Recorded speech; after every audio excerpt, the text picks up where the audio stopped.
भाजप नेते विजय चौधरी यांची मंत्री रक्षा खडसे व एकनाथ खडसे यांच्याबद्दलची कथित ऑडिओ क्लिप व्हायरल झाल्यानंतर जिल्ह्याच्या राजकीय वातावरणात मोठी खळबळ उडाली आहे।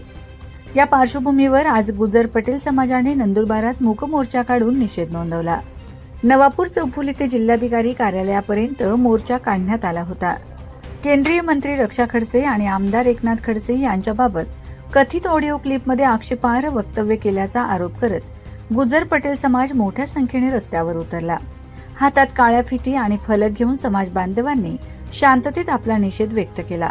यावेळी गुजर समाजाने भाजप नेते विजय चौधरी यांच्या विरोधात घोषणाबाजी करत त्याच्यावर कठोर कारवाई करून त्याची पक्षातून हकालपट्टी करावी अशी मागणी प्रशासनाकडे केली। समाजाच्या प्रतिष्ठेला धक्का पोहोचवणाऱ्या वक्तव्याचा आम्ही निषेध करतो असे आंदोलकांचे म्हणणे आहे। कथित व्हायरल ऑडिओ प्रकरणामुळे नंदुरबार जिल्ह्यातील राजकीय वातावरण चांगलेच तापले आहे। पोलिसांनी या प्रकरणी आधीच एकाला ताब्यात घेतले असून पुढील तपास सुरू आहे। दोषींवर तातडीने कारवाई न झाल्यास पुढील टप्प्यात तीव्र आंदोलन करण्याचा इशारा देखील देण्यात आला आहे। आज समस्त लेवा पाटीदार गुजर समाज खानदेश, गुजरात आणि मध्य प्रदेश यांच्या वतीने जिल्हाधिकारी कार्यालय नंदुरबार आणि जिल्हा पोलीस अधीक्षक कार्यालय नंदुरबार यांच्या कार्यालयावर जाहीर निषेध मूक मोर्चाचं आयोजन करण्यात आलं होतं।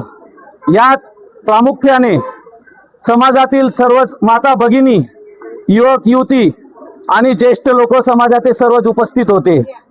मागच्या काही दिवसापासून व्हॉट्सअपवर, सोशल मीडियावर कथित आक्षेपार्ह बदनामीकारक अशा क्लिप्स व्हायरल होत होत्या आणि त्यात समाजाच्या कन्या, नंदुरबार जिल्ह्याच्या कन्या, केंद्रीय राज्यमंत्री आदरणीय रक्षाताई खडसे तसेच नंदुरबार जिल्ह्याच्या माजी खासदार आदरणीय हिनाताई गावित आणि मुक्ताईनगर येथील रोहिणीताई खडसे या तिघ भगिनींबद्दल अत्यंत अर्वाच्य अश्लील भाषेत असा शिवीगाळ करण्यात आला होता।